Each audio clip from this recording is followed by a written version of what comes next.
বন্ধুরা, voice of Bithi channel থেকে আমি মিষ্টি মনি।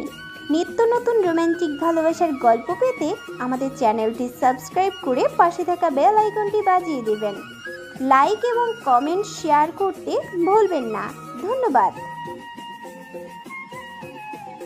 এক্সাইটেড আপনি গিয়েছিলেন তন্ময় ভাইয়া? হুম। কয়বার? সাবিহা আপু 2বার গিয়েছে। হিসেব নেই। কই আমাকে তো কখনো সাথে নিলেন না। আপনি আমাকে কোথাও নেন না। আচ্ছা, আপনি এত দেরি করে জবাব দেন কেন? আমি কি প্রশ্ন করেছিলাম ভুলে যাই? পেছন থেকে এই শব্দ পেয়ে অরু মাথা ঘোরালো। কলি তন্ময়ের পাশে এসে দাঁড়িয়েছে, মাথায় লম্বা ঘোমটা দেওয়া।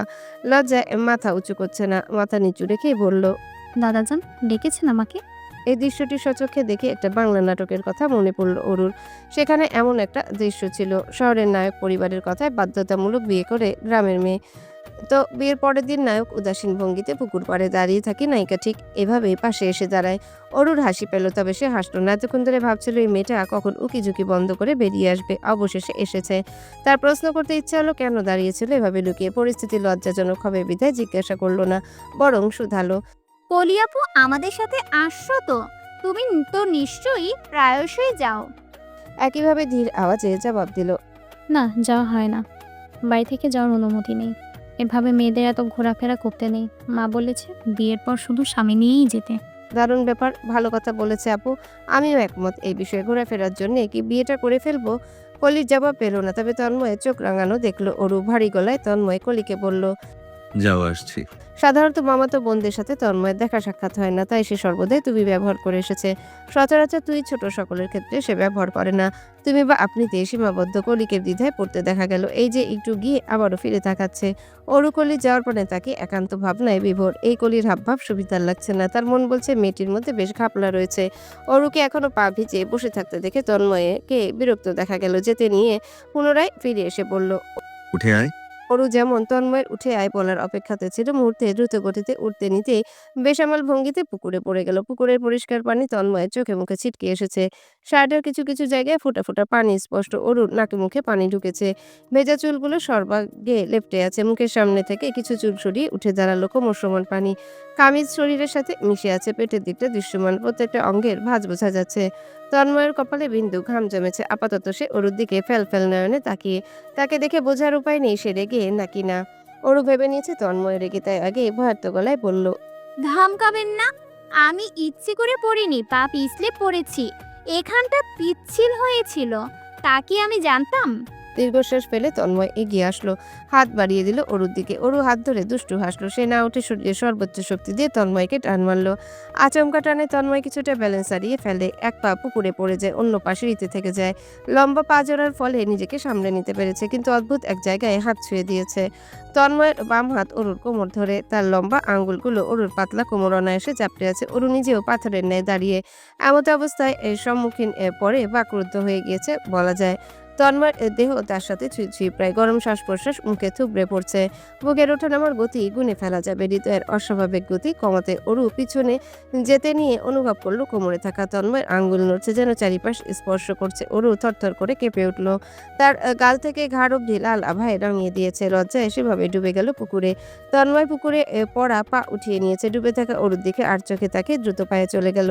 কিছুক্ষণ পর রুবি অন্য হাতে পুকুরের পাড়ে হাজির হলো। ভাই বললো তুই পুকুরে পড়ে গিয়েছিলি নাকি? বলেই অরুকে ওড়না দিয়ে পেঁচিয়ে নিয়েছে। হাত ধরে উঠাতে উঠাতে বলল, তোর কবে হেলদুল হবে? কিভাবে পড়ে গিয়েছিলি বলতো? আরেকবার পড়ে দেখাবো? আগে না। সিঁড়ি বেয়ে উঠতে নিয়ে অরু খেয়াল করলো তার জুতা জোড়া সিঁড়ির মাথায় গুছিয়ে রাখা। সে তো গাছের কাছটা রেখেছিল, এখানে কিভাবে এলো? অয়ন উপরে তোলার রেলিং ঘেঁষে দাঁড়িয়ে, হাতে চায়ের কাপ। তার হাতে চা দিয়েছে একটা যুবতী মেয়ে, বয়স 18-19 হবে। নাম রুবাইয়াত, আবু বকর সাহেবের মেয়ে। অয়নকে দেখলেই লজ্জায় লাল নীল হয়ে পড়ছে। বিষয়টা অয়ন শুধু একা লক্ষ্য করেনি, সাবিহাও করেছে, কিন্তু কোনো প্রতিক্রিয়া দেখায়নি। প্রতিক্রিয়া না দেখানো সাবিহাকে খেয়াল করে অয়ন আনমনে হেসেছে এবং এখনো হেসে যাচ্ছে। আর চোখে দেখলো সাবিহা আসছে। অয়ন দৃষ্টি দূর আসমানে নিবদ্ধ করে চায়ের কাপে চুমুক বসালো। সাবিহাকে দেখেও না দেখার ভান করে রয়েছে। সাবিহা এসে গলা খাঁকড়ে দিয়ে উঠল, তুমি সিলেট আগে এসেছো? হুম, বহুবার। সবকিছু ঘুরেছো? টুকটাক। ট্যুরে এসেছিলাম বন্ধু-বান্ধব, তাদের ভাই ব্রাদার এবং তাদের গার্লফ্রেন্ডসদের নিয়ে। বড়সড় ট্যুর দিয়েছিলাম বলেছে। সাবিহা চোখ মুখ অন্ধকার হয়ে গেল, তবে তা লুকায়িত ইনিয়ে বিনিয়ে প্রশ্ন করলো। তোমার ছিল না? অয়ন উদাসী ভঙ্গিতে বলল, গার্লফ্রেন্ড? হুম, ছিল না। আমি তো তখন একতরফা তোমার প্রেমে হাবুডুবু খাচ্ছিলাম। সাবিহা লজ্জা পেল, সাথে বিষণ্ণ অনুভব করলো। টপিক পরিবর্তন করার জন্য বলল, তোমার কাজকর্ম নেই, এভাবে হুট করে এসেছো, বাড়ি সবাই জানে? তোমার শ্বশুর শাশুড়ির কথা বলছো তো? তারা জানে। তবে এটা নয় যে তাদের পুত্রবধূর সাথে এসেছে।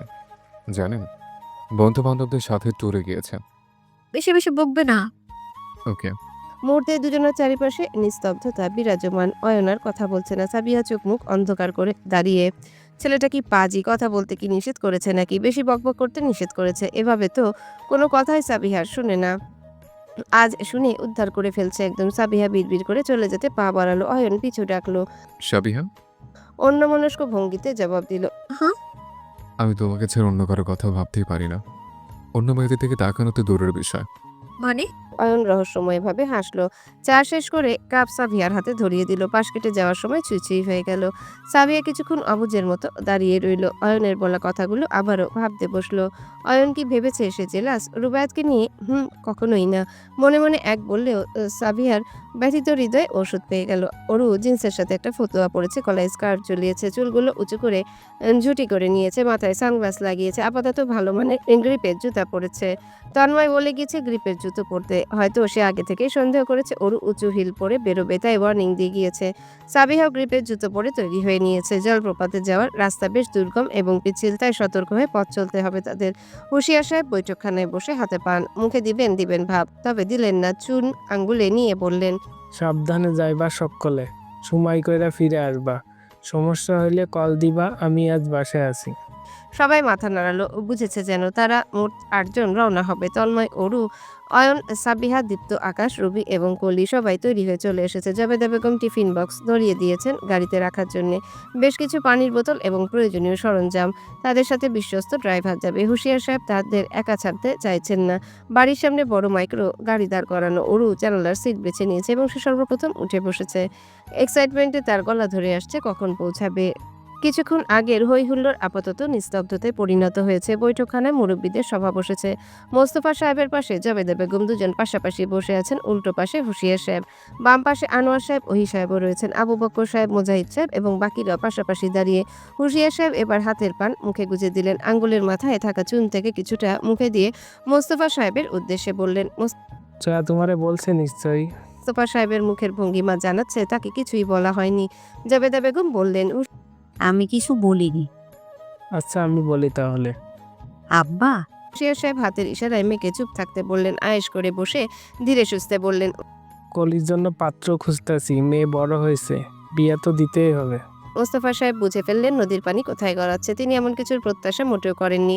উপস্থিত সকলের সামনে নিশ্চুপ রইলেন। হুঁশিয়ার সাহেব আবারও বলতে লাগলেন, মুজাহিদ তন্ময়কে পছন্দ করেছে কলির জন্য। শুধু ওই না, সবাই কলির জন্য তন্ময়কে পছন্দ করেছে। আমারও মনে হয় তন্ময়ের থেকে ভালো আর কেউ হইতে পারে না। এখন তোমাদের মতামত আশা করতেছি। পুত্রবধূ হিসেবে কলিকে কেমন লাগে? তাড়াহুড়ো নয়, ধীরে সুস্থে ভাইবা জবাব দিবা। মোস্তফা সাহেব মাথা নিচু করে বসে জবেদা বেগমকে ভীষণ ব্যাকুল দেখাচ্ছে। তিনি স্বামীর হাত ধরতে চেয়েও ধরছেন না। অস্থির চোখে তাকিয়ে মোস্তফা সাহেব দীর্ঘশ্বাস ফেলে বললেন, বাবা, আমি আপনার সাথে আলাদা কথা বলতে চাই। মুজাহিদ সাহেবের চোখ মুখ কুঁচকে গেল সামান্য। তিনি চেহারায় ভদ্রতা বজায় রেখে বললেন, আলাদা কথা বলার কি আছে? সামনাসামনি বলেন। মেয়ে আমার, আমি শুনতে চাই যা বলার আছে আপনার। তন্ময়ের জন্য আমার মেয়ের থেকে ভালো মেয়ে আর পাবেন নাকি? হুঁশিয়ার সাহেব চোখ রাঙালেন। রক্ত এত গরম কেন? ঠান্ডা হও, নিজের রুমে যাও। তিনি উঠে দাঁড়ালেন। মোস্তফা সাহেবও সঙ্গে সঙ্গে উঠলেন। হুঁশিয়ার সাহেবকে সাহায্য করে এগিয়ে নিচ্ছেন ডান পাশের দিকটায় হুঁশিয়ার সাহেব নিজের কক্ষে উপস্থিত আছেন জয়তুন বেগম। তিনি বিছানায় বসে জিকির করছেন। হুঁশিয়ার সাহেব চেয়ারে বসলেন। দরজা লাগিয়ে অপর পাশে চেয়ার টেনে মোস্তফা সাহেব বসলেন। মনে প্রাণে নিজেকে প্রস্তুত করছেন। মনের গহীনে লুকিয়ে থাকা কথাগুলো তিনি আজ বলতে যাচ্ছেন। এতে কিছুটা নার্ভাস অনুভব করছেন। হুঁশিয়ার সাহেবের রিয়াকশনে চিন্তাও মাথায় ঘুরপাক খাচ্ছে। হুঁশিয়ার সাহেব সান্ত্বনা দিয়ে বললেন, যা মনে আছে বলে দাও, বেশি চাপ নিও না। বাবা, তন্ময়কে তো আপনি জানেন কেমন ধরনের ছেলে ও, সেটার সাথে পরিচিত। খুবই ইন্ট্রোভার্টেড, অনুভূতি ব্যক্ত করতে জানে না। ছোট থেকেই একঘেয়ে স্বভাবের, আপনজন ছাড়া কাউকে চিনে না। তুমি যদি এগুলো নিয়ে চিন্তা করো তাহলে এসব চিন্তা বাদ দাও। তন্ময় কেমন সবাই জানে, যেমন আছে তেমনই পছন্দ সকলের। বিছানায় বসা জয়তুন বেগম বললেন, তুমি বাধা না দিয়ে শোনো, ওলারা কি কইবার চায় পুরো কথা না হইন না কথা কও কেন? হুশিয়ার সাহেব চোখ উল্টিয়ে তাকালেন স্ত্রীর পানে, তারপর মোস্তফা সাহেবকে কথা বলতে ইশারা করলেন। মোস্তফা সাহেব পুনরায় বলতে লাগলেন, যতই নিজের অনুভূতি লুকিয়ে রাখুক না কেন, বাবা হয়ে আমি ওর আচার আচরণ মুখ দেখে সব বুঝতে পারি। হুশিয়ার সাহেব হেলদোল ছেড়ে এবার শক্তপোক্ত হয়ে বসলেন, মন দিলেন কথা শোনায়। তার মনে হচ্ছে কাহিনী গভীরে যেতে চলেছে। মোস্তফা সাহেব একটু থেমে আবারও বলতে লাগলেন, 2-3 বছর আগের কথা। একদিন হুট করে গভীর রাতে তন্ময় আসে আমার রুমে। কোনো দ্বিধাবোধ ছাড়াই বলে ফেলে সে অরুকে বিয়ে করতে চায়। অরুকে চিনেছেন তো? আমার ছোট্ট ভাই আনোয়ারের একমাত্র মেয়ে। তখন অরু মাত্র 10ম শ্রেণীতে পড়ছে। ওকে খাওয়াতে পড়াতে শোয়াতেও সবাইকে কাঠখড় পোড়াতে হতো। এতটাই ছোট ছিল সে, বাড়ির আদরের রাজকন্যা। সে মেয়েকে দামড়া ছেলে হুট করে এসে বলছে বিয়ে করবে। আমি তখন কি বলবো বা করবো বুঝতে পারছি না। আমি খুব আগে থেকেই লক্ষ্য করেছি তন্ময়ের বিহেভিয়ার। ও সবসময় বেশ প্রোটেক্টিভ ছিল আর অরুর ক্ষেত্রে ওর সব কিছু নিজে হ্যান্ডেল করতো। তবে আমি এতটা সিরিয়াস হয়ে ভেবে দেখিনি। অরু আমার নিজের মেয়ের মতো, আমার দ্বিতীয় মেয়ে, আদরের মেয়ে। ওর জন্য খারাপ চাইবো না, নিজের ছেলের প্রয়োজনেও না। তন্ময়কে বোঝাই এটা অসম্ভব। ওরু খুব ছোট তার জন্য, বা বিয়েটা এখন একদমই সম্ভব না। কিন্তু আমার ছেলের মাথায় তখন জেদ ভর করছে, সে বিয়ে করবেই করবে। আমি তখন ভীষণ রেগে যাই, মাথা গরম করে চড় দিয়ে বসি, বলি ওর আশেপাশে ঘেঁষতে না। ছেলের জেদের সামনে একটা প্রমিজও করে বসি, যদি অরু নিজে এসে আমাকে বলে সে তন্ময়কে বিয়ে করতে চায় তাহলে আমি সব কিছু পেছনে ফেলে তাদের বিয়ে দিব। এসব বিয়ে নিয়ে আমার আর আপনার মেয়ের মধ্যে বড় সড়ো একটা ঝগড়া বিবাদ হয়। মাথা গরম করে আমি খুব খারাপ ব্যবহার করে বসি, তার চরিত্র নিয়ে কথা তুলি। এই কারণবশত তখনই আপনার নাতি আর মেয়ে বাড়ি ছাড়ে। সেই থেকে তারা এ পর্যন্ত 3টা বছর ধরে অন্য ফ্ল্যাটে ভাড়া ছিল। মা হুট করে গিয়েছে দেখে ফেরত আসতে বাধ্য হয়। জয়তুন বেগম চোখ জোড়া বড় হয়ে আছে। তিনি বিস্ময় নিয়ে বললেন, এই ব্যাপার আমারও একটু সন্দেহ সন্দেহ লাগতেছিল বাবা।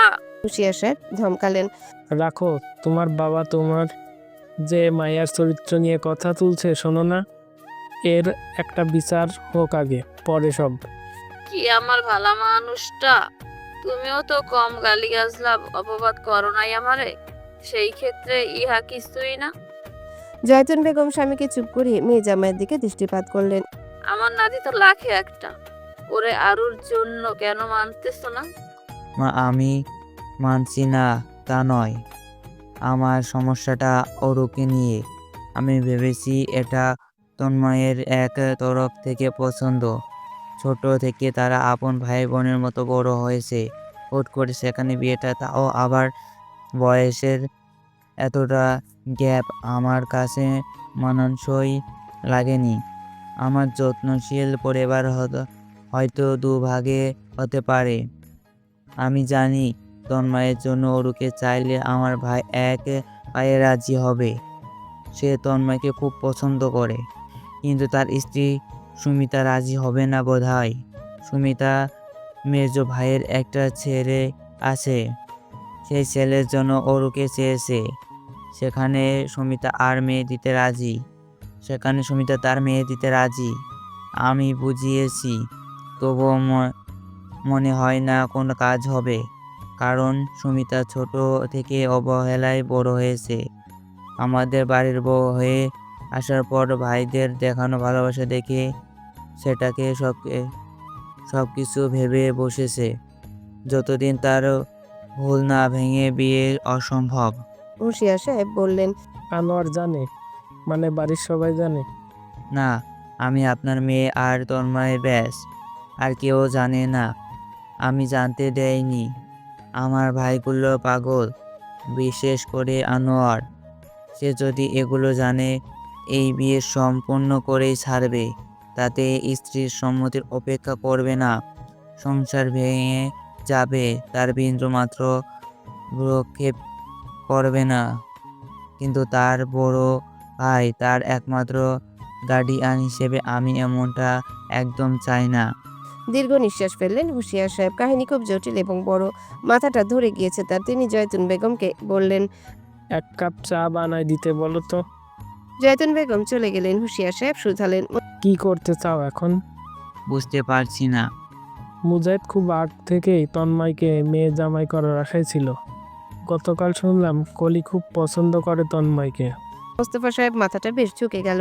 এই ছেলেকে নিয়ে তিনি আর কত যন্ত্রণায় ভুগবেন। কিছু না করে পরিবারের মধ্যে কূটনীতি করে চলছে। বাবা, আমি জানি মুজাহিদ ভাই রেগে যাবেন, কিন্তু আমার কিছুই করার নেই। খুব অসহায় হয়ে পড়ছি। কলি একটা অসাধারণ মেয়ে। আমার কোনো আপত্তি থাকতো না ওকে ছেলে বউ করে আনতে, যদি সবকিছু নর্মাল থাকতো। আমার মনে হয় এই বিষয়ে খোলাখুলি কথা বলা দরকার মুজাহিদের সাথে, কিন্তু এখন নয়। তোমরা ঢাকা ফিরলে কথা বলবো, না হলে ঝগড়া বিবাদ হতে পারে। আপনার যা ভালো মনে হয় বাবা। ঠিক আছে, কিন্তু মনে রেখো, তোমারে আমি ছাড়ছি না। হাত পা ধরে মেয়ে নিছো আমার মেয়েকে হেনস্থা করার জন্য নাকি? মিটমাট কইরা নাও, নাইলে মাইয়া আমার বাড়ি রাইখা দিমু। জি বাবা। মোস্তফা সাহেব উঠে বেরিয়ে পড়লেন। মাথায় জবেদা বেগম চিন্তিত চেহারায় দাঁড়িয়ে দ্বিধায় দেয়াল টপকে কিছু বলতে পারছেন না, বা চুপও রইতে পারছেন না। স্বামীর পাশে দাঁড়াতে না পেরে তিনি খুব ব্যথিত অনুভব করছেন। এবার মোস্তফা সাহেব এগিয়ে গেলেন, নরম সুরে আবদার করলেন। 1 কাপ চা হবে? জবেদা বেগম ফ্যাল করে তাকিয়ে কথার মানে বুঝে মাথা দোলালেন। দ্রুত কণ্ঠে বললেন, আনছি এক্ষুনি। নিয়ে রুমে এসো, আমি অপেক্ষায় তোমার।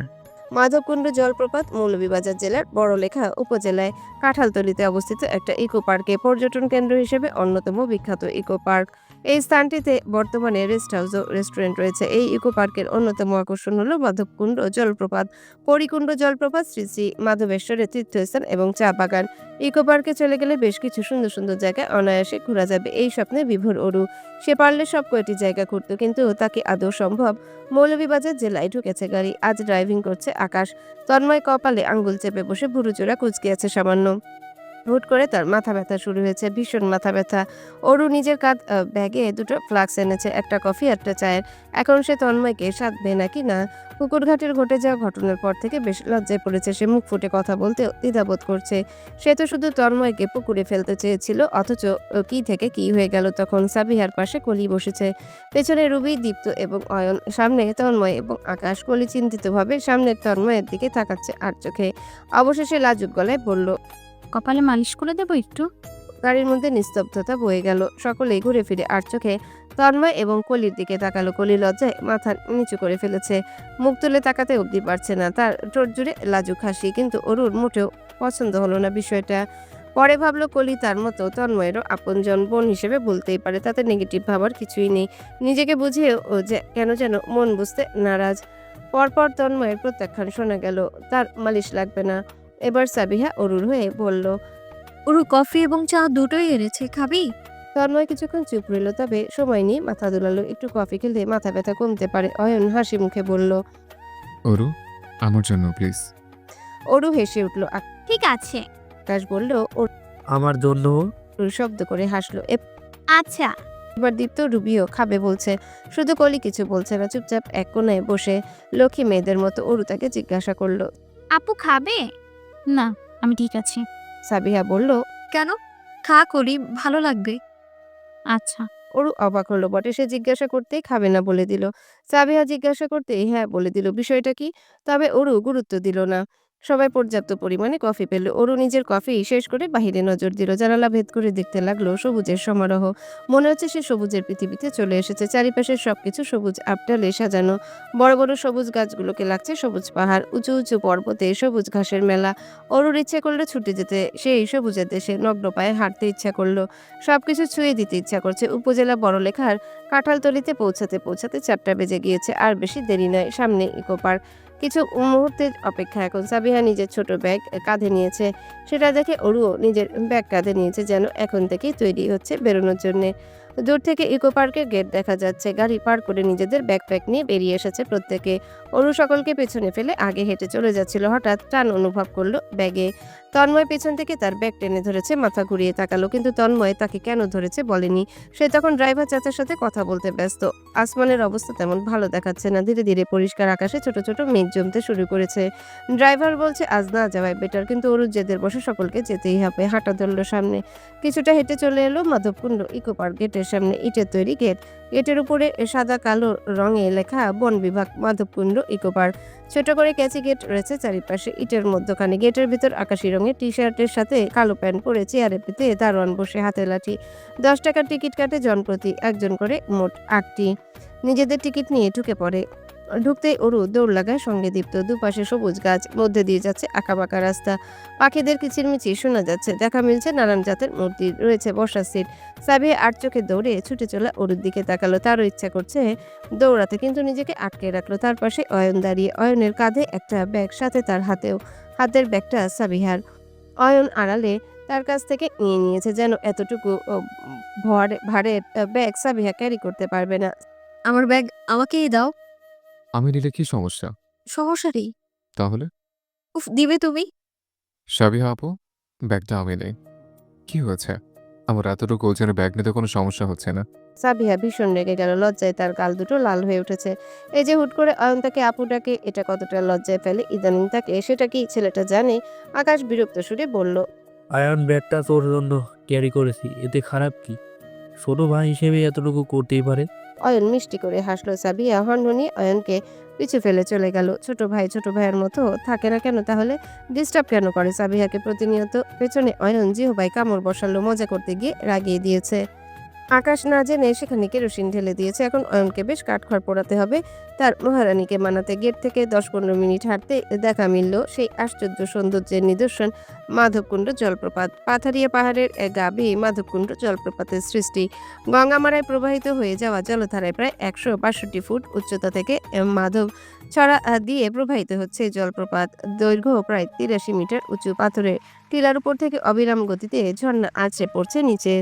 প্রায় 180 ফুট উপর হতে অবিরাম গতিতে জলরাশি নিচে পতিত হওয়ার ফলে নিচে সৃষ্টি হয়েছে একটি কুণ্ড।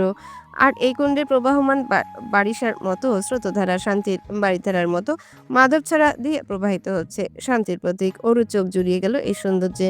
পাশে প্রত্যেকে নিজেদের ব্যাগপত্র রেখেছে। অরু নিজেরটা ফেলে পাশে দাঁড়ানো তন্ময়কে প্রশ্ন করলো, এটা কতটা উঁচু তন্ময় ভাইয়া? কত উঁচু থেকে পানি পড়ছে? 162 ফুট উঁচু থেকে। শুনেছি ঝর্ণার আশেপাশে নাকি একটি কাপ থাকে, যেখানে কাপড় চোপড় বদলায়। তন্ময় হাতের ইশারায় কৌতূহলে অরুকে দেখালো। মনে হচ্ছে পাথরের তৈরি একটা গুহা, ভয়ঙ্কর গুহা, যার নাম কাব। কি সুন্দর! সেখানে যাওয়া যাবে? আমি ঢুকে দেখতে চাই। বেশি করলে এক্ষুনি তোকে বের করে দিব। অরু মুখ ভেঙালো আড়ালে। পরপর আবারও বলল, তন্ময় ভাইয়া, আপনি এখানেই এই ঝর্ণায় দাঁড়িয়ে গোসল করেছেন? আমি শুনেছি এখানে গোসল করে। হুম। আমি ভিজতে চাই। ঝর্ণায় যাবার রাস্তা বেশ দুর্গম এবং পিচ্ছিল। এখান থেকে দেখ। কি? অরুর চোখ জোড়া রসগোল্লার মতো বড় হয়ে গিয়েছে, যে কোনো সময় বেরিয়ে আসবে। এত কষ্ট করে জলপ্রপাতের সামনে সে দূর থেকে দেখবে, এটা আদৌ সম্ভব? তন্ময়কে অগ্রাহ্য করে দ্রুত পায়ে যেতে নিয়েছিল। তন্ময় থমকে উঠল। এই তুই দাঁড়া, ওখানে যাবি না। কেন আল্লাহ, কেন? পানিতে না নামলে মজা কোথায়? ওই আকাশ ভাইয়া। আকাশ চোখ জোড়া পিটপিট করলো। অরুর অসহায় চোখ জোড়া লক্ষ্য করে পড়ল। পাথরগুলো পিছছিল, তুই যে থরথরি পড়ে যাবি। না না, পড়বো না। ওই যে সাবিহা আপু যাচ্ছে, অয়ন ভাইয়া, দীপ্ত ভাইয়া, সবাই যাচ্ছে। আমিও যাব, প্লিজ।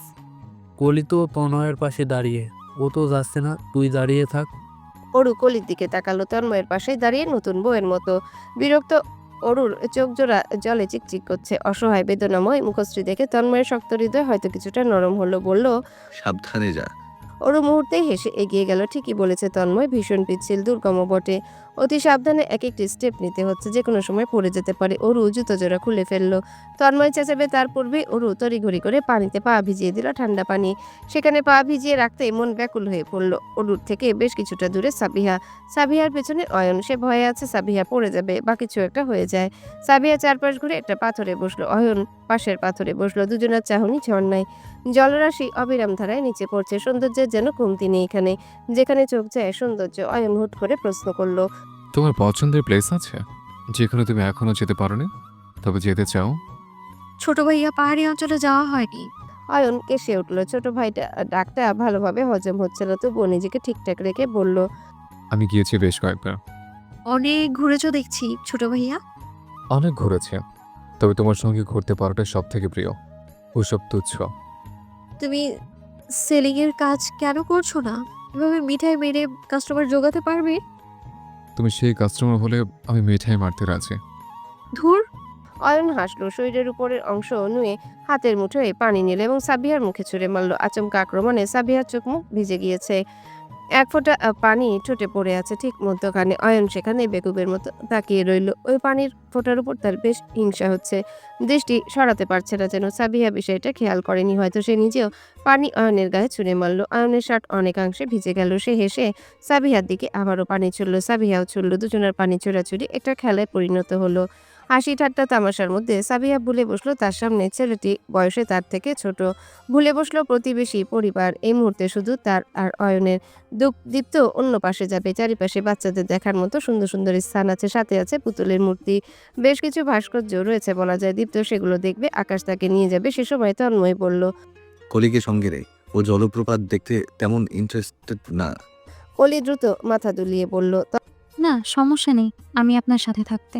তন্ময় তাকে কথা শেষ করতে দেয়নি। যাও আকাশের সাথে। আকাশ বলল, চলো, খুব সুন্দর চারপাশে জলপ্রাত, এতক্ষণ দেখার মতো কিছু না। কলি একদমই যেতে চাচ্ছে না, কিন্তু কি করার, চোখ মুখ অন্ধকার করে ওদের সাথে গেল। তন্ময় একাই দাঁড়িয়ে, তার দৃষ্টি কিছুটা দূরের অরুতে। অরু পাথর পেরিয়ে কিছুটা নামছে, তো আবার উঠে আসছে। দু হাতে পানি তুলে দূরে ছুঁড়ে মারছে, নালে চারপাশের সৌন্দর্য উপভোগ করছে। হঠাৎ পেছনে ফিরে দেখলো তন্ময় এগিয়ে আসছে, দু হাত দূরে হবে তার থেকে। অরু এক গাল এসে পানি ছুঁড়ে মারলো তন্ময়ের দিকে। তন্ময় হাত নিজের মুখের সামনে ধরে বলল। ওরু, অরু থামলো না, পুনরায় ঝুঁকে দু হাতের সাহায্যে এক গাদা পানি ছুড়ল। তারপর আরো কিছু। মুহূর্তে তন্ময়ের উপরের অংশ ভিজে গিয়েছে, তাও তার চোখ মুখে রাগের আভাস নেই। অরুর সাহস বেড়ে গেল, সে পাগলের মতো পানি ছুটতে লাগলো। তন্ময় এক পর্যায়ে পাথর টুপকে এগিয়ে যাচ্ছে অরুর দিকে। অরু হেসে সেখান থেকে যেতে নিয়েছে, কিছুটা গিয়েছেও, কিন্তু তন্ময় একদম কাছে চলে এসেছে দেখে হন্তদন্ত ভঙ্গিতে ছুটতে নিয়ে পাথরে পা পিছলে পড়ে যায়। বেকায়দায় পড়ে আর্তনাদ করছে, চোখের পানিতে গাল ভিজে উঠেছে। তন্ময় তখনই চিৎকার দিয়ে দৌড়ে ছুটেছে, কিন্তু ধরতে সক্ষম হয়নি সময় মতো। দ্রুত পায়ে এসে অরুকে তুলতে চাইলো, অরু উঠতেও পারছে না। অতঃপর অরুর ঘাড়ে এবং হাঁটুর নিচে ধরে পাজা করলে তুলে নিল, যেখানে ব্যাগগুলো রাখা সেখানে এনে বসালো। অরুর হাঁটু চুলে গিয়েছে, হালকা রক্তে দাগ উঠেছে প্যান্টের উপর দিয়ে। পায়ের পাতা চুলেছে, সাথে হাড্ডি বেঁকেছে, হয়তো নাড়াতেও পারছে না। তন্ময় ধমকাতে গিয়ে ধমকালো না, রাগকে নিয়ন্ত্রণ করে পায়ে ছুতে যেতে অরু পা সরিয়ে ফেললো। ব্যথা পাই। তন্ময়ের চোখ রাঙিয়ে পা টেনে নিজের দিকে আনলো, দু একটা মোচড় দিবে পূর্বেই অরু চিৎকার করে উঠলো। অরুর মরে যাব, ধরবেন না একদম। হাত তন্ময়ের কাঁধ শক্ত করে চেপে, ব্যথা আর ভয়ে চোখ বন্ধ করে আছে, ঠোঁটে ঠোঁট চেপে রেখেছে, গাল বেয়ে চোখের পানি পড়ছে। তাকে তন্ময় কিছুক্ষণ দেখে বলল। চোখ খুলতো। অরু ভয়ে ভয়ে খুললো। তন্ময় বলল, এখানে আরেকটি ঝর্ণা আছে জানিস? সত্যি? কি নাম? পরিকুণ্ড ঝর্ণা, সেটাও খুব সুন্দর। আমরা যেতে পারবো না সেখানে? পারবো, 10 মিনিট হেঁটে গেলেই সেটা দেখতে পারবো। সত্যি? অরু খুশিতে হঠাৎ পরিবর্তন হওয়া তন্ময়কে একদমই খেয়াল করতে পারেনি। চোখ জোড়া জলজল করছে, তার স্বপ্নে বিভোর। সে হঠাৎ পিনপিনে কষ্ট অনুভব করলো, গলা ফাটিয়ে চিৎকার করে উঠলো। পরপর তার পায়ে তন্ময় জুতো পরিয়ে দিল, তারপর উঠে দাঁড়ালো, বলল। দেখি, উঠে দাঁড়া। অরু ভেজা নয়নে উঠে দাঁড়ালো, পা ঠিক হয়ে গেছে। একটা মোচড় দেওয়ার জন্য কি ব্রিলিয়েন্ট অভিনয় না করলো! এত সুন্দর অভিনয় তন্ময় কবে শিখেছে? অরু কি গাধি? তার মানে সব মিথ্যা বলেছেন? না, ঝর্ণা আরেকটি আছে পাশে। চলুন যাই সেখানে, প্রমিস আর দৌড়াদৌড়ি করব না, আপনার পাশে পাশে থাকবো। তন্ময় শক্ত চোখে তাকিয়ে রইল কিছুক্ষণ, যেন ওয়ার্নিং দিচ্ছে এটাই শেষবার। অবশেষে রাজি হলো। অরুকে নিয়ে সেদিকটায় হাঁটা দিল। হাঁটতে অরুর একটু কষ্ট হচ্ছে বটে, পা থেকে চিনচিনে ব্যথা অনুভব করছে। তন্ময় হঠাৎ তার বাম হাত অরুর সামনে এগিয়ে দিল, কিন্তু আজ হাত ধরতেও লজ্জা বোধ করছে অরু। পরপর বেশ কিছু লজ্জাজনক সিচুয়েশনে পড়েছে সে। অবশেষে ধীরে তন্ময়ের হাতে সাহায্য নিয়ে হাঁটতে লাগলো। চারিপাশের সৌন্দর্য উপভোগ করতে করতে পৌঁছে গেল সেই আকর্ষণীয় ঝর্ণার সামনে। এই ঝর্ণা অন্যরকম সৌন্দর্যে ঘেরা, তবে এবার আর তন্ময় তাকে যেতে দেয়নি কাছে, দূর থেকেই দেখতে হচ্ছে। অরু বলল, আমাকে একটা ছবি তুলে দিবেন? না। না বলবেন না। এই যে এইখানটায় দাঁড়াবো, আপনি পুরো ঝর্ণা সহ আমাকে তুলবেন, কেমন? সংসার জীবন অনেকটা একটা যুদ্ধের ময়দান। প্রথম যখন এই যুদ্ধের ময়দানে পা রাখেন, তখন শুধু ওই যুদ্ধ করে যান একজনের জন্য, আপনার স্বামী, তারপর নিজের সন্তান। এখন যুদ্ধের নামে চলে মায়ার খেলা। কষ্ট, দুঃখ, যন্ত্রণা উপলব্ধি করে এই ময়দান ত্যাগ করতে পারবেন না। মায়ার জালে আটকানো এই মন আপনাকে ত্যাগ করতে দিবে না, কারণ শত সহস্র যন্ত্রণা লাঘব হয়ে যাবে এক টুকরো সুখ উপলব্ধি করে। এই যে বছরের পর বছর যত্ন নিয়ে গড়া সংসার যখন ছেড়ে চলে এসেছেন, মনে হয়েছিল তিনি এক টুকরো জীবন ফেলে এসেছেন, জীবনটুকু ফিরে পাওয়ার স্বপ্ন, একটি দুঃস্বপ্নের বাস্তবতা নেহায়াতি। আজ তার সেই স্বপ্ন মুহূর্তে কেমন বাস্তব রূপ ধারণ করতে বসেছে। চায়ের কাপ নিয়ে রুমের সামনে দাঁড়িয়ে আছেন। দরজাটা খুলে ঢুকবেন শুধু, কিন্তু অদৃশ্য এক দ্বিধা নামের লজ্জা তাকে জেগে ধরেছে। স্বামীর সঙ্গে বছর বছর ধরে কথা হয়নি দেখা সাক্ষাৎ। পাশে বসে দীর্ঘ আলাপ আলোচনা থেকেও বহু দূরে রয়েছেন। পাশাপাশি বসে চায়ের কাপে ঠোঁট বুলিয়ে হাসিতে মাতোয়ারা হবার দিনগুলো মনে করতেই চোখের কোণ ভিজে ওঠে। তাই হয়তো সেই যুবতী মনের অনুভূতি উকিঝুঁকি দিচ্ছে। দ্বিধাবোধ করতে থাকা তাকে অবাক করে দিয়ে ভেতর থেকে মোস্তফা সাহেব প্রশ্ন করলেন, এসেছো? চিরচেনা সেই ডাক। দ্বিধাবোধ ফেলে জবেদা বেগম রুমে ঢুকলেন। মোস্তফা সাহেব বইপত্র হাতাচ্ছিলেন। জবেদা বেগমকে দেখে এগিয়ে গেলেন, হাত থেকে চায়ের কাপ নিয়ে চেয়ারে বসলেন। বসো। জবেদা বেগম জড়সড় হয়ে বসেছেন। বুড়ো বয়সী মনার যুবতীর খাতায় নাম লিখেছে। আর চোখে স্বামীর পানে তাকালেন। চায়ে চুমুক বসিয়ে দীর্ঘশ্বাস নিলেন। মোস্তফা সাহেব নরম সুরে শুধালেন, রাগ কমছে? জবেদা বেগমের মুখশ্রী মুহূর্তে অন্ধকারে পরিণত হয়েছে। বিষণ্ণতা, কষ্ট, দুঃখ সবকিছু একত্রেই ফুটে উঠেছে মুখমণ্ডলে। চোখ জোড়া জ্বালা করছে তার। মাথা নিচু করে সর্বোচ্চ চেষ্টা করলেন নিজেকে সামলাতে, কিন্তু ব্যর্থ হচ্ছেন। এই মুহূর্তের জন্য তিনি 2 বছর ধরে অপেক্ষা করেছেন। এই ভেবেছেন স্বামী দ্বিধার দেয়াল টপকে চলে আসবেন তার মন ভাঙাতে, ঠিক যেমনটা করে এসেছেন দীর্ঘকাল ধরে। দিনের পর দিন যেতে লাগলো, কিন্তু জবেদা বেগমের দীর্ঘ অপেক্ষার প্রহরে সীমান্ত দেখা দিচ্ছিলই না যেন। নিজের গোছানো সংসার, ভালোবাসার স্বামী ফেলে আলাদাভাবে থাকার মতো কষ্ট পৃথিবীতে হয়তো দ্বিতীয়টা ছিল না তার জন্যে। রাগ তো তার কবে ধুয়ে মুছে চলে গিয়েছে। বুকে শুধু একরাশ অভিমান ছিল। আজ সেই অভিমান স্বামীর একটা কথায় চলে গেল মুহূর্তে। জবেদা বেগমের কালবে চোখের পানি গড়িয়ে পড়তে নিচ্ছিল। তিনি মাথাটা ঘুরিয়ে মুছে নিলেন। মোস্তফা সাহেব হাতের চায়ের কাপটা টি টেবিলে রেখে জবেদা বেগমের পাশে চেয়ার টেনে বসলেন, শুধালেন, কাঁদছো? না তো, কাঁদবো কেন? আমি এই যে দেখছি, চোখের পানি নাকের পানি এক করে ফেলেছো। মোটেও না, শুধু চোখে পানি। এই যে, কই, নাকে তো নেই। কাঁদলে আমার নাকের পানি বেরোয় না। মিথ্যে বলবেন না। তার মানে স্বীকার করছো যে তুমি কাঁদছো? জবেদা বেগম চুপ করে রইলেন। সেই ঘুরিয়ে ফিরিয়ে তাকে নিজের মুখে স্বীকার করিয়েই ফেলল। দেখেছে যেহেতু কাঁদছে, তাহলে দেখতেই থাকুক। কেন প্রশ্ন করে বাচ্চাদের মতো? মোস্তফা সাহেব গম্ভীর স্বরে হাসলেন। হাত বাড়িয়ে চোখের পানি মুছিয়ে দিতে দিতে বললেন, আমি তোমাকে হাজার রকম ভাবে কাঁদতে দেখেছি, আমি আপনাকে হাজার রকম ভাবে রাখতে দেখেছি। তাই বুঝি। আমি তো রাগী না, শান্ত মানুষ, পানির মতো শান্ত। এভাবে আপনি মিথ্যে বলতে পারছেন? সেইবার সামান্য একটু ব্যাপার নিয়ে আপনি রেগে রুমের ড্রেসিং টেবিল ভেঙে ফেলেছিলেন, মনে নেই? ভুলবশত হয়েছিল। আপনি এখন সম্পূর্ণ মিথ্যে বলছেন। তাহলে সত্যি কিছু বলি।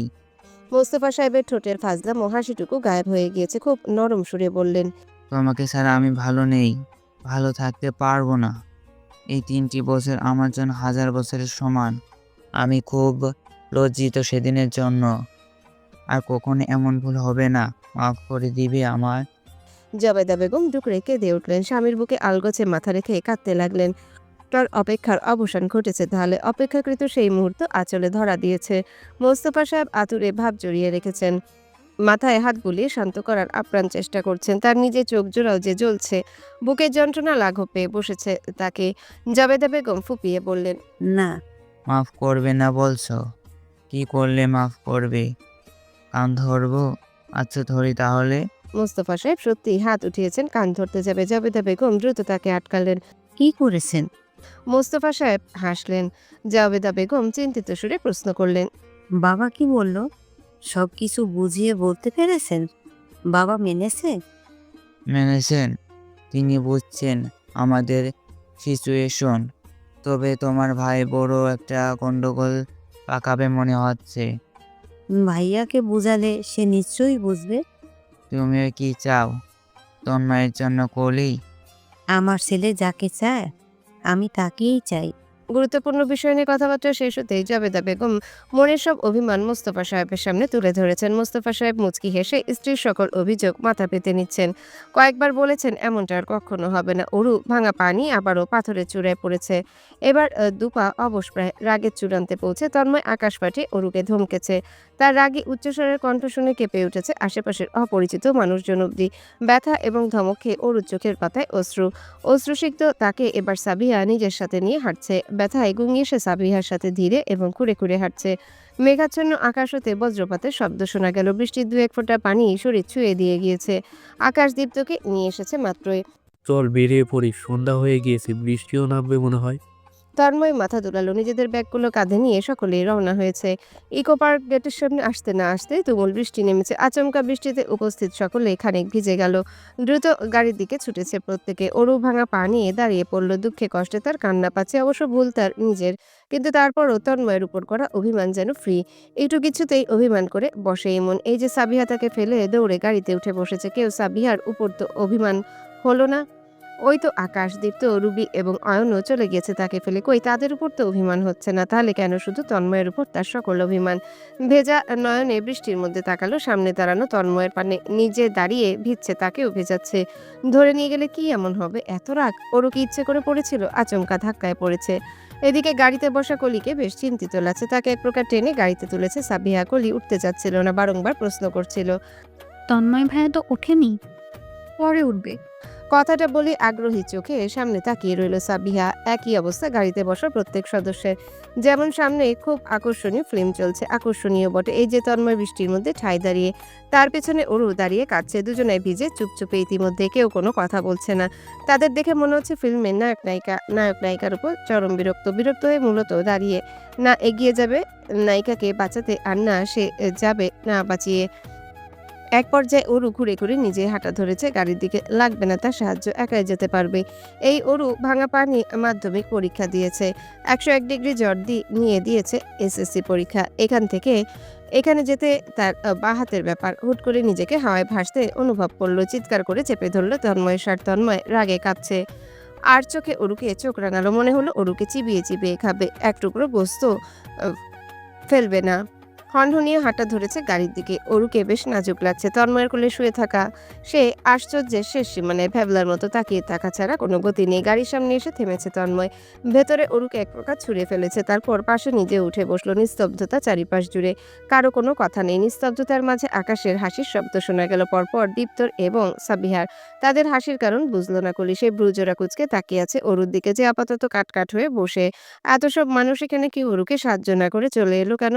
তন্ময় বা সেভাবে দাঁড়িয়ে রইল কেন? কলি কিছুই বুঝতে পারল না। তবে মনের কোনায় একটা অদ্ভুত যন্ত্রণা উপলব্ধি করলো। অরুর ডান পাশে তন্ময়, বাম পাশে রুবি এবং দীপ্ত, পেছনে অয়ন, সাবিহা এবং কলি, সামনে ড্রাইভার এবং আকাশ। বৃষ্টির মধ্যে গাড়ি চলতে শুরু করেছে।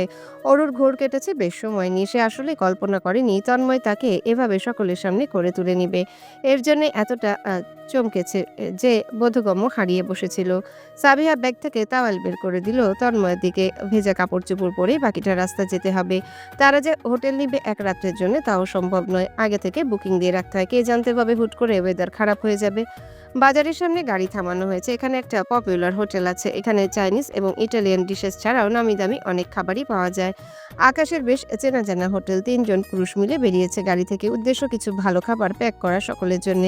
ঘণ্টাখানেক সময় অপেক্ষা করে খাবার নিয়ে বেরিয়ে এসেছে হোটেল থেকে। গাড়িতে উঠতে আবারও চলছে গাড়ি। খিদে পেটে নিয়ে সকলে হামলে পড়েছে খেতে। যে যার মতো নিয়ে নিয়েছে নিজেদের পছন্দের ডিশ। সবাই খেতে ব্যস্ত, শুধু কলি বা দেশে খাবে না জানাচ্ছে বারবার। তন্ময়ের বিরক্ত লাগলো বটে। কোনো সমস্যা? আমি তো তোমাকে হোটেলে যাবার আগে প্রশ্ন করে গেলাম কি খেতে চাও। বললে যে কোনো কিছু হলেই হবে। তাহলে এখন কি হয়েছে? খারাপ লাগছে আমার। বেশি খারাপ লাগছে? না, এই একটুই আর কি। সাবিহা বলল। শুয়ে থাক, ভালো লাগবে। অরু আর চোখে খাবারের দিকে তাকালো, যে ভিজে উঠছে তার বলল। আপু, আপনি সত্যিই কি খাবেন না? খাবো না। তাহলে আমি খাই। বলেই অরু নিজের খাবার শেষ করে কলির খাবার খেতে লাগলো। খাওয়ার পর্ব চুকাতে মন মেজাজ তরতাজা হয়ে গেল সকলের। পেছনে বসা অয়নের ঠোঁট থেকে গুনগুন শব্দ শোনা যাচ্ছে। অরু ঘুরে বসলো, অয়নের দিকে জলজল চোখে তাকিয়ে আবদার করলো। অয়ন ভাইয়া গান শোনাবে, তুমি তো খুব সুন্দর গান গাইতে পারো। কি বললো? সাবিহা আপু। সাবিহা আকাশ থেকে পড়লো, যেন ধমকে উঠলো অরুকে। কখন বলেছি তোকে? দীপ্ত গান শোনার লোভে অরুর সঙ্গ দিল। হ্যাঁ, সাবিয়া আপু বলেছে, আমিও শুনেছি। নির্বাক সাবিহার পানে হেসে তাকালো অয়ন। নিজেকে বেশ সামলে রেখেছে সে। সাবিহা নিজের পরিবারের সঙ্গে এসেছে, এখানে তার অসভ্যতা বা প্রেমিকগিরি সাজে না, তাই অতটা কাছে যাচ্ছে না বা অযথা কথা বলছে না। সাবিহা এখনো পুরোপুরি মানতে পারেনি তাদের সম্পর্ক। অয়ন বুঝতে পারছে, তাই হয়তো একটু দূরত্ব রেখেছে পরিবারে। অজুহাত ধরে আকাশ হুট করে ঘুরে বলল। জানো আয়ান, তনয় খুব ভালো গিটার বাজাতে পারে, সাথে গানও গাইতে পারে। তবে শয়তানটা গায় না। ভার্সিটি তুরিয়ারে আমাদের গ্যাং পার্টি হয়, ফ্রেন্ড সার্কেল, তো সেখানে যার গান গাওয়ার ছিল সে আসেনি। তখন উপায় না পেয়ে তনয় গিটার বাজিয়ে গান গায়। সেই কি মারাত্মক দৃশ্য আমার ল্যাপটপে আছে। অয়নের কণ্ঠে বিস্ময়। তাই বুঝি? আমাকে মেল করো তো। তন্ময় বিরক্ত হলো। উফ, রাখ এগুলো। আকাশ চুপ মেনে গেল। কথা আবারও ঘুরে অয়নের দিক ছুটলো। অয়নকে একটা গান গাইতেই হবে। সকলের জোরাজোরিতে অয়ন পরিশেষে রাজি হয়। সাবিয়া উপরে উপরে পরোয়া না করার ভান ধরলেও মনে মনে সে ব্যাকুল ব্যাকুল অয়নের গান শোনার জন্যে। কি গান গাইবে অয়ন? অয়ন সময় নিয়ে সুর তুলেছেন। ভালোবাসি বলে দাও আমায়, বলে দাও হ্যাঁ সব কবু, তুমি শুধু আমারই হবে, যদি করো মিষ্টি এ ভুল, হাতে হাতে রাখতে পারো সন্ধি আঙুলে আঙুল, ভালোবাসা বাড়াতে আরো হৃদয় ভীষণ ব্যাকুল। স্তব্ধ গাড়ির মধ্যে শুধু অয়নের পুরুষালী কণ্ঠ এবং খুব কাছ থেকে সেই কণ্ঠে গান শুনছে সাবিহা। বুকের এই উথাল পাতালের কোনো নাম আছে? বাড়ির এক একজন সদস্য বেশ দুশ্চিন্তায়। বাইরে তুমুল বৃষ্টি, বাতাস ছেড়েছে প্রবল বেগে, আবহাওয়া ভালো না। তার উপর রাতের আধার। দুশ্চিন্তায় রয়েছেন দায়িত্বশীল হুশিয়ার সাহেব। বাচ্চাদের চিন্তায় কেউই ঘুমাতে চাননি। ঘড়ির কাঁটা 2:45 ছুঁই ছুঁই প্রায়। হুশিয়ার সাহেব তার আলাগালেন মোস্তফা সাহেবকে। হুশিয়ার সাহেব, আবার কল দাও, দেখো তো। গাড়ির শব্দ শোনা গেল। পৌঁছেছে তন্ময়দের গাড়ি। বাড়ির বাচ্চারা সহি সালামতে পৌঁছেছে দেখে সকলে দীর্ঘশ্বাস ফেললেন। আনোয়ার সাহেব খুঁড়ে খুঁড়ে হাঁটা মেয়েকে বুকে জড়িয়ে নিয়েছেন। চিন্তিত চোখে মুখে পা দেখতে বসেছেন মেয়ের।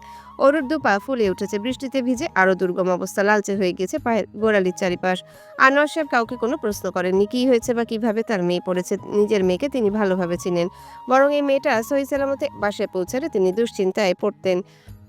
বরং মোস্তফা সাহেব বললেন।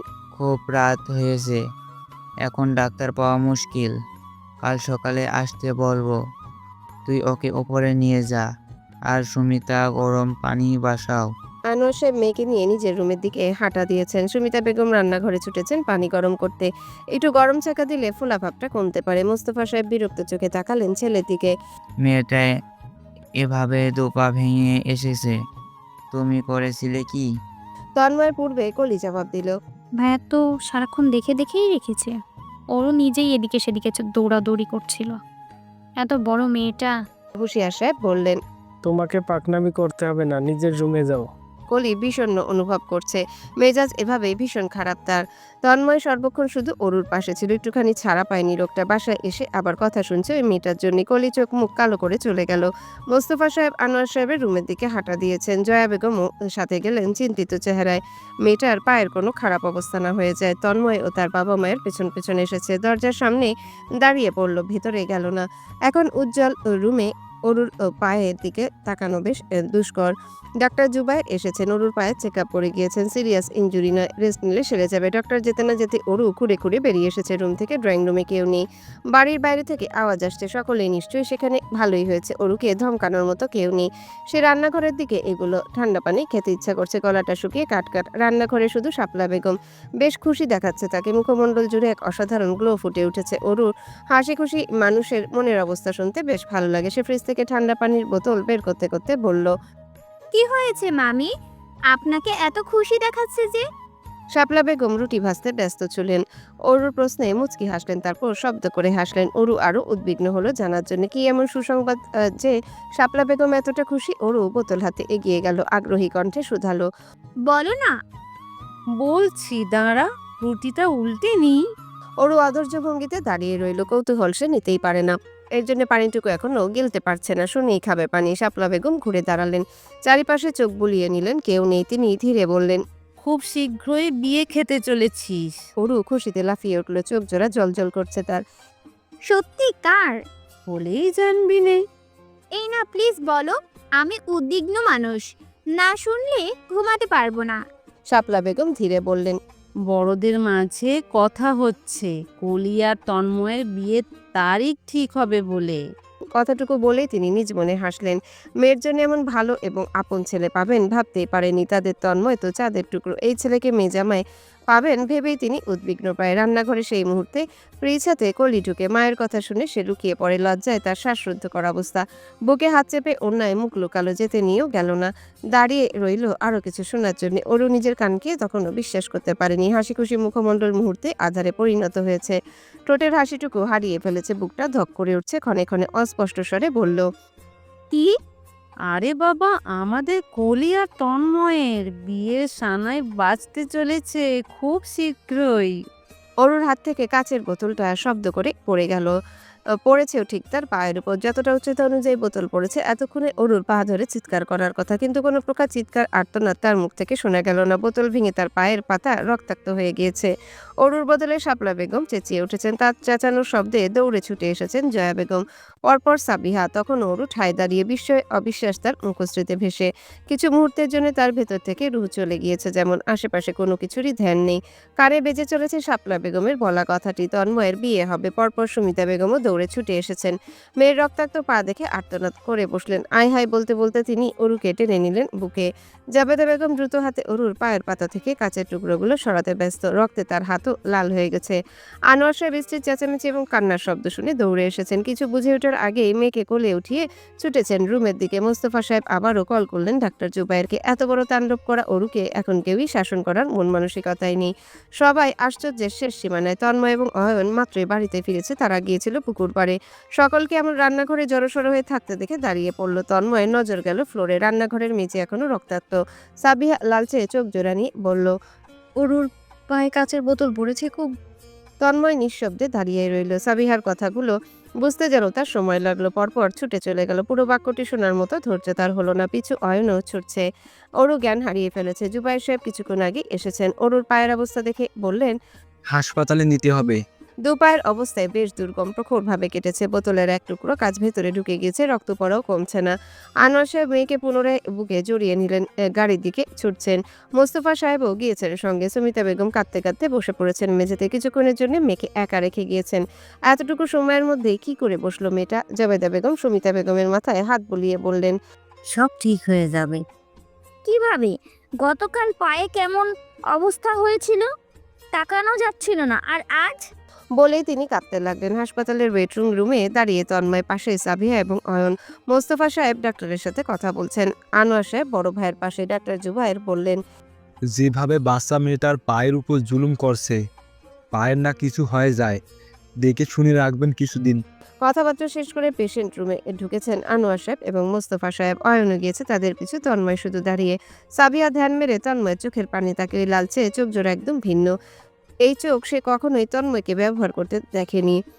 শান্তশিষ্ট তার ভাইকে আচ্ছন্ন ছাড়া এবং অশান্ত দেখাচ্ছে। এক অসীম পরিবর্তন লক্ষ্য করছে তার ভাইয়ের মাঝে। এই তন্ময়কে দেখে এক অদ্ভুত যন্ত্রণা অনুভব করছে সে। আলকোঝে তন্ময়ের কাঁধে হাত রেখে বলল, দেখতে যাবে না ভাইয়া? তন্ময়ের জবাব এলো না, তাই সাবিহা তন্ময়ের হাত ধরে নিজের সঙ্গে টেনে নিয়ে গেল। সাবিহার টানেও ভেতরে ঢুকলো না। তন্ময় দরজার সামনে এসে দাঁড়িয়ে পড়ল। অরুর জ্ঞান ফিরেছিল, ডাক্তার ঘুমের ট্যাবলেট খাইয়েছে, ঘুম ভাঙতে দেরি আছে, তবে ঘুম ভাঙলেই তাকে নিয়ে যেতে চাচ্ছেন আনোয়ার সাহেব। হাসপাতালে রাখবেন না মেয়েকে। ভাইকে বললেন, ভাইয়া আমি ওরুকে নিয়ে ঢাকা ফিরে যাই, আপনারা আরও কিছুদিন থেকে যান। মোস্তফা সাহেব কিছুক্ষণ ভাবলেন, অরুর যে অবস্থা, এখানে থেকেও মেয়েটা ঘুরতে বা আনন্দ ও ফুর্তি করতে পারবে না, নিজেদের বাড়ি ঘরে আরো দ্রুত সুস্থ হয়ে যাবে। তিনি বললেন, আজ থাক, কাল সবাই মিলে রওনা হব। আপনার এখানকার ঝামেলা শোধবোধ হয়েছে, সব কিছু মিটমাট করে তারপর ফিরলে ভালো হয়। মোস্তফা সাহেবকে চিন্তিত দেখালো। তার আসলে আরো 1-2 দিন থাকা প্রয়োজন, তবে আপাতত এ বিষয়ে কথা বললেন না, এড়িয়ে গেলেন। অরুকে আজ খুব অদ্ভুত লাগছে, এতটাই অদ্ভুত যে আনোয়ার সাহেব বেশ কিছুবার মেয়েকে ধমকাতে গিয়ে থেমে গিয়েছেন। হাসপাতাল থেকে নিয়ে এসেছেন অবধি একটা শব্দ করেনি। মেয়েটা চুপচাপ শুয়ে আছে, চোখ অবধি খুলছে না। এক এক করে সবাই অরুকে দেখে চলে গিয়েছে। এখন শুধু সুমিতা বেগম এবং তন্ময় দাঁড়িয়ে। সুমিতা বেগম প্লেটগুলো নিয়ে বেরিয়ে গেলেন। তন্ময় দাঁড়িয়ে রইল। সে জানে অরু জেগে, অথচ অরু কিছু বলছে না। জেগে থেকে এভাবে চুপ করে কেন আছে? অনেক বেশি কষ্ট হচ্ছে, না হলে তো এভাবে চুপ করে থাকার মেয়ে অরু নয়। যেখানে তন্ময় তার সামনে একা দাঁড়িয়ে, তন্ময় সময় নিয়ে ডাকলো। অরু, সারা শব্দ করলো না। অরু চুপচাপ শুয়ে রইল। কিছুক্ষণ দাঁড়িয়ে থেকে তন্ময় যাবার জন্য পা বাড়ালো, যেতে নিয়ে ফিরে আসলো। চাদর অরুর শরীরের উপর টেনে দিয়ে গেল। তন্ময় যেতে অরু চোখ জোড়া খুলল। মুহূর্তে চোখের কোণ বেয়ে গড়িয়ে পড়তে লাগলো চোখের পানি। বুকের তীব্র যন্ত্রণা অবশ করে দিয়েছে সকল প্রকার চিন্তা ভাবনা। এখনো বিশ্বাস করতে পারছে না শাপলা বেগমের কথাগুলো। এই কারণে তারা সিলেটে এসেছে, এই কারণে তন্ময় তাকে সবসময় এড়িয়ে চলেছে, এর জন্যই কখনো তাকে মেনে নেয়নি। তার এত প্রচেষ্টা সব বিফলে গিয়েছে এর জন্যে। অথচ সে নির্লজ্জের মতো তন্ময়ের পিছু পিছু ঘুরছে। চোখ জোড়া বুঝে ফেললো, ডুকরে কেঁদে উঠল। অস্পষ্ট শব্দ বেরোচ্ছে মুখ দিয়ে। তন্ময় তার নয়, বরং অন্য কারো। তাদের বিয়ে ঠিক হয়ে আছে ভাবতেই বুকে কিছু একটা বিচ্ছে, রক্তাক্ত হয়ে যাচ্ছে ভেতরটা। যন্ত্রণায় ছটফট করছে হৃদয়। এই যন্ত্রণা উপলব্ধি করা ছাড়া কোনো উপায় যে নেই। সকালে ঢাকার উদ্দেশ্যে বেরোবেন ভেবেছিলেন আনোয়ার সাহেব, কিন্তু মেয়ের বলে আমি এক্ষুনি যেতে চাই, আমার ভালো লাগছে না। কথাটা শুনে তিনি তখনই ঢাকার উদ্দেশ্যে রওনা হবেন জানালেন। স্ত্রী সন্তান নিয়ে আনোয়ার সাহেব রাত 12টায় গাড়ি চড়েছেন। আশ্চর্যজনকভাবে কোথাও তন্ময় নেই। আনোয়ার সাহেব গাড়ি স্টার্ট করার আগে বলে গেলেন, তন্ময়কে পেলাম না, ভাইয়া ওকে জানিয়ে দিও, চিন্তা করতে হবে না, ধীরে সুস্থে ফিরে এসো। গাড়িটা ধীরে আধার রাতে হারিয়ে গেল। তন্ময় যখন ফিরেছে বাড়ির সকলে, তখনও রাস্তায়। সাবিহা বলল, ছোট চাচুরা ঢাকা চলে গেছে। তন্ময়কে স্তব্ধ দেখালো। তার দৃষ্টি খানিকক্ষণের জন্য হতবাক। সাবিহা স্পষ্ট খেয়াল করলো তন্ময়ের হাতের বক্সটা নিশ্চয়ই অরুর মন ভালো করতে কিনে এনেছিল। তন্ময় রাগী স্বরে বলল, চলে গেছে মানে? ওর পায়ের এই অবস্থা, এ সময় জার্নি করার কি খুব বেশি দরকার ছিল? পায়ের অবস্থা আরো খারাপ হতে পারে। মোস্তফা সাহেব কিছু বলবেন পূর্বে তন্ময় তাড়াহুড়ো কণ্ঠে পড়ল, বাবা, তুমি রাজি হলে কিভাবে? কল করে বলো ফিরে আসতে। বেশি দূর হয়তো যেতে পারিনি। থাক, আমি কল দিচ্ছি। মোস্তফা সাহেব বাঁকা চোখে ছেলেকে দেখে বললেন, ওরু এখানে কমফর্ট ফিল করছে না, ও ফিরতে চেয়েছে ঢাকা এক্ষুনি। বলেই তিনি ভেতরে ঢুকে গেলেন। তন্ময় তর্ক করার ভাষায় হারিয়ে ফেলল। পকেট থেকে ফোন বের করতে থাকা হাতটিও মাঝপথে থেমে গেল। আকাশে আর চাঁদ দেখা যাচ্ছে না, হয়তো মেঘে ঢেকে। তবু আকাশের পানে তাকিয়ে সাবিহা। ভাইয়ের জন্য চিন্তা হচ্ছে তার, সাথে অরুর জন্য। পাশে কাউকে অনুভব করতে ফিরে তাকালো। অয়ন এসে দাঁড়িয়েছে তাদের মধ্যে, একটু দূরত্ব রেখে, নজর দূর আসমানে। দুজনের মধ্যে কোনো কথাবার্তা নেই, শুধু নিস্তব্ধতা বিরাজমান। অয়ন একসময় হুট করে বলে বসলো, তন্ময় ভাই ওরুকে পছন্দ করে। অয়ন প্রশ্ন করেনি, ডিরেক্ট বলেছে। সাবিহা অবাক হলো খানিক, বলল, তুমি জানলে কি করে? অয়ন স্মিত হাসলো। ভালোবাসার মতো ফাঁদে যারা পড়েছে তাদের পক্ষে নিজের মতো একজনকে চিনতে পারা কঠিন বিষয় নয়। সাবিহা চুপ করে রইল। অয়ন দূর আসমানেই নজর রেখে বলল, তন্ময় ভাই খুব গম্ভীর প্রকৃতির মানুষ। এই ধরনের মানুষদের প্রেম চোখে ভাসে, মুখে নয়। 2 দিন ধরে আমরা একসাথে, অথচ তার অরুর প্রতি দুর্বলতা বুঝতে আমার ঘন্টাখানে লেগেছে মাত্র। সাবিহা অশান্ত সুরে বলল, ভাইয়া খুব আগে থেকেই পছন্দ করে ওকে। তোমরা সবাই জানো? না, আমি, বাবা আর মা। ওরও নিজেও জানে না। ওরও তো পছন্দ করে তন্ময় ভাইকে। সত্যি? খেয়াল করনি? করবে কিভাবে? তুমি তো আমাকে দেখতে ব্যস্ত। বলেই হাসলো অয়ন। সাবিহা নাক মুখ কুচকে বলল, জেগে জেগে স্বপ্ন দেখছো? হ্যাঁ, I love to watch dreams. Sabiha এই ছেলের সাথে তর্কে পারে না। চোখ মুখ অন্ধকার করে নিচে নেমে গেল। তবে অয়ন গেল না, সে দাঁড়িয়ে রইল। পকেট থেকে সিগারেট বের করলো। সাবিহার আশেপাশে থাকলে জিনিসটার কথা তার মনেই থাকে না। একা থাকলে দিনে 10-12টা খেয়ে ফেলে, অথচ আজ সারাদিনই সে সবেমাত্র একটা হাতে নিয়েছে। বাহ, শাহজাহান বাড়ির সামনে গাড়ি থেমেছে ভোর 5টায়। আনোয়ার সাহেব পেছনে তাকালেন, ব্যাক সিটে ওরু একইভাবে শুয়ে আছে। পুরোটা রাস্তা জুড়ে এক ভঙ্গিতে শুয়ে, নড়ছে না, কিছু বলছে না। সুমিতা বেগম মেয়ের মাথায় হাত বুলিয়ে চলেছেন। অরুর মুখশ্রী দেখে ভাবলেন মেয়ে তার ঘুমিয়ে পড়েছে, তাই ফিসফিসিয়ে স্বামীর উদ্দেশ্যে বললেন, পা মনে হয় খুব বেশি ব্যথা করছে, সারা রাত নিঃশব্দে কেঁদেছি। আনোয়ার সাহেবেরও তা মোটেও মনে হচ্ছে না। মেয়েটা তার সম্পূর্ণ ভিন্ন আচরণ করছে। মনে হচ্ছে এটা তার মেয়ে নয়। তার মেয়ে হলে এই ব্যথাটুকু সইতে পারতো না। নিঃশব্দে আসমান জমিন কেঁদে ভাসিয়ে দিত, এক মুহূর্তের জন্য শান্তি দিত না তাদের। কি এমন হয়েছে? সত্যি কি ব্যথায় এমন নেতিয়ে পড়েছে? মনের কোণে খটকা রয়ে গেল আনোয়ার সাহেবের। তিনি অরুকে নিয়ে বাড়ির ভিতর ঢুকছেন। সিঁড়ির সামনে এসে থেমে গেলেন। অরুকে সোফায় শুইয়ে দিয়ে বললেন, নিচের গেস্ট রুম খুলে দাও। এই পা নিয়ে উপরে কিছুদিন না থাকাই শ্রেয়। এখনের জন্য অরুকে গেস্ট রুমের দিকে নিয়ে গেলেন। বিছানায় টান টান ভাবে শুইয়ে দিয়ে পায়ের নিচে বালিশ গুজে দিলেন। তারপর মেয়ের পাশে বসলেন আনোয়ার সাহেব। অরুর লাল ফোলা চোখ জোড়া আধ ঘুমে খোলা, মাথায় হাত বুলিয়ে আনোয়ার সাহেব শুধালেন। বেশি ব্যথা করছে? বাবার প্রশ্নে অরু ধ্যান মেরে কিছুক্ষণ তাকিয়ে রইল। এক ফোঁটা চোখের পানি কোন বেয়ে গড়িয়ে গেল। অস্পষ্ট দুর্বল স্বরে বলল, অনেক ব্যথা করছে বাবা। আনোয়ার সাহেব উদ্বিগ্ন হয়ে পড়লেন। ডাক্তার ডাকবেন নাকি কি করবেন বুঝতে পারছেন না। অরু ঘুমানোর প্রচেষ্টা করেছে, কিন্তু ঘুম আসছে না। বুকে চিনচিন ব্যথা তাকে ঘুমাতে দিচ্ছে না। এই ব্যথা সেকেন্ডে সেকেন্ডে বেড়ে চলেছে। আমি ঘুমাতে পারছি না, আমাকে একটা ঘুমের ট্যাবলেট দিবে? আনোয়ার সাহেব অস্বস্তি অনুভব করছেন, অসহায় সুরে বললেন, না মা, ঘুমের ওষুধ নেওয়া ভালো না। আজকের জন্য অসহ্য যন্ত্রণা হচ্ছে। এই যে বাবা, মাথায় হাত বুলিয়ে দেই, দেখবে চট করে ঘুম চলে আসবে। বলতে বলতে অরুর মাথার কাছটায় বসলেন। মেয়ের চুলে হাত বুলিয়ে দিচ্ছেন। অরু চোখ জোড়া বুঝলো। বন্ধ চোখের কোণ ঘেঁষে যাচ্ছে চোখের জল। আনোয়ার সাহেব দু একবার হাতের তালু দ্বারা জল মুছে দিয়েছেন, তবে ফায়দা হলো না। পুনরায় সে একইভাবে কোণ ঘেঁষে জল নামছে স্বেচ্ছায়। এক পর্যায়ে বাবাকে সান্ত্বনা দিতে অরু বুকে একরাশ যন্ত্রণা নিয়ে স্মিত হাসলো। ঠোঁটে স্মিত হাসি ঝুলিয়ে বলল, বাবার হাতে জাদু আছে। তাই বুঝি? আমার কথা আমাকে ফিরিয়ে দেওয়া হচ্ছে? হুম। আনোয়ার সাহেব হাসলেন। সুমিতা বেগম দু একবার উকিঝুঁকি মেরে গিয়েছেন। তিনি এসে রান্না বান্না বসিয়েছেন, কাজকর্ম করছেন। রেস্ট নেওয়ারও সময় নেই। বলতে হয় আনোয়ার সাহেবের হাতে জাদু আছে। এই যে ছটফট করতে থাকা অরু কেমন ঘুমের দেশে পাড়ি দিয়ে ফেললো। আজ তার ঘুমের দেশে বৃষ্টি এসেছে। বৃষ্টির রূপ নিয়েছে ঝড়ে, সবকিছু ভিজিয়ে উড়িয়ে চুরমার করে দিয়ে গিয়েছে। এখন শুধু শূন্যতা রয়েছে চারিপাশে। বিকেলের দিকে তড়িৎ গতিতে কেউ কলিং বেল বাজাচ্ছে। সুমিতা বেগম আঁচলে হাত মুছতে মুছতে দৌড়ে এসেছেন দরজার সামনে। দরজা মেলে সামনে দেখতেই অবাক হয়ে গেলেন। মোস্তফা সাহেবরা ফিরে এসেছেন। দীপ্ত ছোট পুতুলের কাঁধে ব্যাগ ফেলে আপু আপু বলে ছুটে গেল। বড়দের মাঝে সে ঠিকভাবে আরুকে দেখতেই পারেনি। একটু যে কেঁদে চশমা ভেজাবে সেই উপায়টুকু কেউ রাখেনি। সাবিহাও ছুটেছে অরুর বেডরুমের দিকে। অরু তখন হেড বেডে হেলান দিয়ে বসে চোখ জোড়া বন্ধ করে আছে, হাতে একটা বই। বইয়ের দিকে একটু নজর বুলে আবারও চোখ জোড়া বন্ধ করে নিচ্ছে। দীপ্ত হুহু স্বরে কান্নার অভিনয় করে অরুর মাথাটা নিজের ছোট বুকে জড়িয়ে নিয়েছে। অরুও দীপ্তকে মন মতো যা ইচ্ছে করতে দিল। দীপ্তর বাহুতে চোখ বুজে পড়ে রইল। সাবিহা চিন্তিত সুরে বলল, কিভাবে ফেলেছিস বোতল টিপটিম? কিছু কি হয়েছিল? আবার ফেলে দেখাবো? আল্লাহ, খবরদার এসব বাজে কথা মুখেও আনবি না বান্দর মেয়ে। কতটা ভয় পাইয়েছিস জানিস? মাত্র জানলাম। ভয় পেয়েছিস না? ঠিক হয়ে যাবে। এখনো ব্যথা করছে? একটু। সেই মুহূর্তে আকাশ রুমে ঢুকলো, তার সঙ্গে রুবি। রুবি অরুর পাশে এসে বসেছে, ক্রমাগত চুলে হাত বুলিয়ে দিচ্ছে। আকাশ ফাজলামো সুরে বলল, তুই একটু বলছিস, তার মানে একটুও ব্যথা অনুভব করছিস না? আমরা জানি। তার গলার স্বর ফাজলামো শোনালেও চোখে মুখে চিন্তার ছাপ। অরু স্মিত হাসার চেষ্টা করেও হাসলো না, নজর ঘুরিয়ে ফেললো। আকাশের পেছনে তন্ময় এসেছে। তন্ময়ের পেছনে আশ্চর্যজনকভাবে কলি দাঁড়িয়ে। এই মেয়েটাও এসেছে। অরু ভাবেনি এই আপদ সঙ্গে আসবে। অবশ্যই আসবেই তো, এটা তার হবু শ্বশুর বাড়ি। আসবে যাবে, হয়তো একসময় চিরকাল তার চোখের সামনেই থাকবে। ঘুরঘুর করবে তার তন্ময়ের সাথে। আহ, এই কি বিশাল যন্ত্রণা! অরুর শ্বাস নিতেও কষ্ট হচ্ছে। শ্বাসরুদ্ধকর অবস্থায় বুক চেপে মাথাটা এলিয়ে দিল। নিজেকে কাঁথায় মুড়িয়ে বলল, আমার পায়ে যন্ত্রণা হচ্ছে খুব, একটু রেস্ট নেই প্লিজ। সাবিয়া আচ্ছা বলে উঠে দাঁড়ালো। সবাইকে এক এক করে রুম থেকে বের করে দিল।